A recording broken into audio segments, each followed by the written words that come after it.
Good day, everyone. Welcome to our lesson on one of the most famous speeches in history, I Have a Dream by Martin Luther King Jr. In this presentation, we will not only learn about the speech itself, we will also examine the historical, sociocultural, and biographical context that influenced the speech.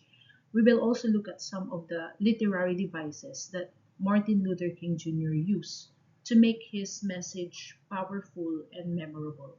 So, as we go through the presentation, I want you to think about this question: why does this speech continue to inspire people even today? At the end of our lesson, you should be able to analyze the speech by considering its context and literary devices. You should also be able to explain how King's background and the situation during his time influenced his message.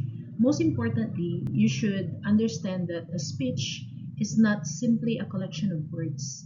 The circumstances surrounding the speaker and the audience can greatly affect its meaning and impact. So keep these objectives in mind as we proceed with our discussion. So before we discuss the speech, let us first think about the idea of a dream. When you hear the word dream, what comes to your mind? Perhaps you think about your personal goals, your family, your future, or the kind of society you want to live in. Now, imagine that your dream is not only for yourself but for an entire nation. That was the kind of dream Martin Luther King Jr. shared with America. His dream was about freedom, equality, dignity, and justice. As we continue, let us discover why this dream became so powerful. Let us begin with the basic questions: who, what, when, where, and why. Who delivered the speech? The speech was delivered by Martin Luther King Jr. And what was the speech about? The speech was about a powerful call for racial equality, freedom, and justice. When and where was it delivered? It was delivered on August 28, 1963, at the Lincoln Memorial in Washington, D.C. And why was it delivered? King delivered the speech during the March on Washington for Jobs and Freedom, at a time when Black Americans were still experiencing discrimination and racial inequality. Understanding these basic details will help us appreciate the deeper meaning of the speech. Now, let us get to know the man behind the speech. Martin Luther King Jr. was born on January 15, 1929 in Atlanta, Georgia. He was a Baptist minister and activist who became one of the most prominent leaders of the American civil rights movement. King believed strongly in achieving racial equality through nonviolent resistance. Some important events in his life include his leadership during the Montgomery bus boycott, the founding of the Southern Christian Leadership Conference, and his participation in the civil rights movement. In 1963, he delivered I Have a Dream. A year later, in 1964, he received the Nobel Peace Prize. His life ended tragically when he was assassinated in 1968. Knowing King's life helps us understand that the speech was not simply an academic exercise. It was connected to his personal experiences, beliefs, and struggles for justice. Now, let us look at the historical context. During this period, racial segregation was enforced through Jim Crow laws. Black and white Americans were separated in schools, transportation, and many areas of public life. The civil rights movement emerged as a nationwide struggle for racial justice, equality, and an end to discrimination. On August 28, 1963, more than 250,000 people gathered at the National Mall during the March on Washington. The socio-cultural situation was extremely difficult. Black Americans experienced systemic oppression, violence, discrimination, and disenfranchisement. Therefore, when King spoke about freedom and equality, he was speaking directly to the reality experienced by millions of people. This is why context matters. To fully understand King's words, we need to understand the society in which those words were spoken. Let us now focus on the speech itself. I Have a Dream was delivered at the Lincoln Memorial during the March on Washington for Jobs and Freedom. King was speaking to a very large audience. More than 250,000 people gathered in person, with millions more following through television. So, who was his audience? His message was directed toward Black Americans, white Americans, government leaders, and the nation as a whole. His purpose was to demand racial equality, call for an end to discrimination, and inspire people to continue the struggle for justice. The central message is simple but powerful. Every American, regardless of race, deserves freedom, dignity, and equal rights. And King believed that this dream could be achieved through unity and perseverance. Now, let us examine some of the most memorable ideas from the speech. One of the most famous is the phrase, I have a dream, which Martin Luther King had repeatedly mentioned in his speech. Through this phrase, King presents his vision of racial harmony. He imagines a future where children of former slaves and children of former slave owners can live together as brothers and sisters. He also emphasizes that people should not be judged by the color of the skin, but by the content of their character. Another important phrase is 5 score years ago. Here, King refers to the Emancipation Proclamation and reminds his audience that even after slavery had officially ended, Black Americans were still experiencing inequality. Finally, we have the phrase, let freedom ring. This becomes a powerful call for freedom throughout America.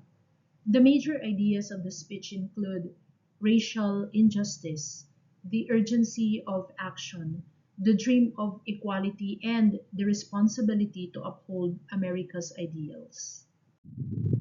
So, what makes King's speech so powerful? One important reason is his effective use of literary devices. First, we have repetition. King repeatedly uses phrases such as I have a dream and let freedom ring. The repetition creates rhythm and makes his ideas easier to remember. Next is metaphor. King uses vivid comparisons to make abstract ideas such as injustice and justice easier for the audience to imagine. Another device is allusion. King refers to important documents, historical events, and religious ideas, including the Declaration of Independence, the Bible, and the Emancipation Proclamation. He also uses imagery. His words create vivid mental pictures that allow listeners to imagine freedom and justice. Another important device used by him is parallelism. King uses similar sentence structures to create rhythm and emphasis. Finally, King uses three major rhetorical appeals. These are ethos, establishing credibility. Another is pathos, that appeals to emotions, and logos, appealing to reason and shared values. These techniques work together to make his message persuasive. Let us now talk about the tone and mood of the speech. King's tone is both urgent and hopeful. He does not ignore the suffering caused by racial injustice. Instead, he acknowledges the pain and anger of his people. But at the same time, he expresses strong confidence that a better future is possible. Because of this, the audience experiences a mixture of solidarity, inspiration, and determination. Now, let us look at how King persuades his audience. He uses emotional storytelling, moral authority, vivid imagery, and repetition to help his audience feel the injustice and believe in his dream of equality. His overall purpose was to strengthen the civil rights movement, encourage government action, and promote equality. His message continues to inspire people today, showing us the power of words to influence thoughts, emotions, and actions.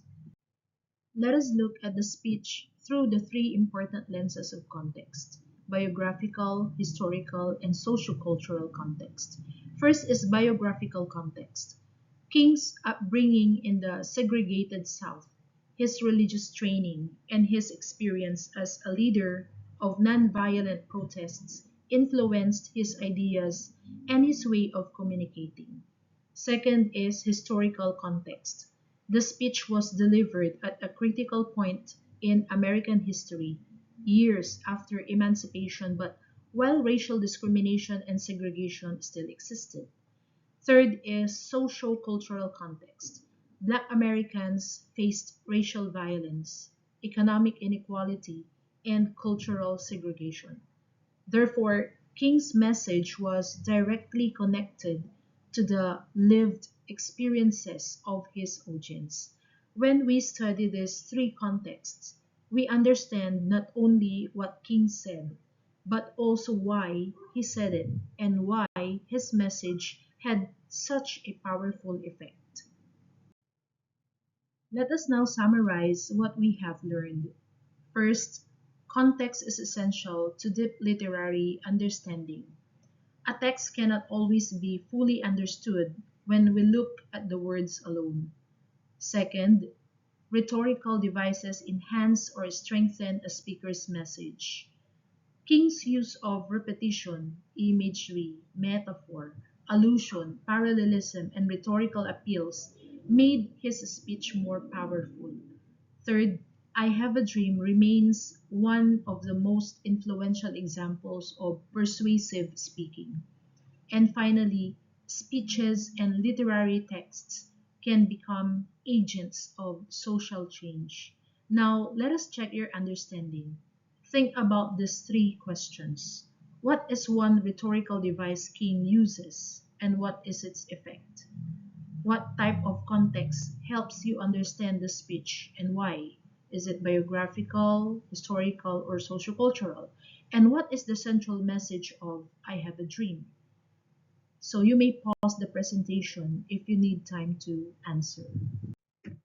As we end our lesson, let us remember one of the most powerful ideas from King's speech. I have a dream that my four little children will one day live in a nation where they will not be judged by the color of their skin, but by the content of their character. These words continue to inspire people because they express something universal: the desire for dignity, freedom, equality, and belonging. As you move forward, remember three things. Read critically. Context and rhetoric shape every text. Think deeply. Great speeches challenge us to examine the world around us. And finally, dream boldly. Your voice and your vision matter. So, everyone, thank you for listening. And I hope that this lesson has helped you understand not only Martin Luther King Jr.'s speech, but also the power of words to inspire change.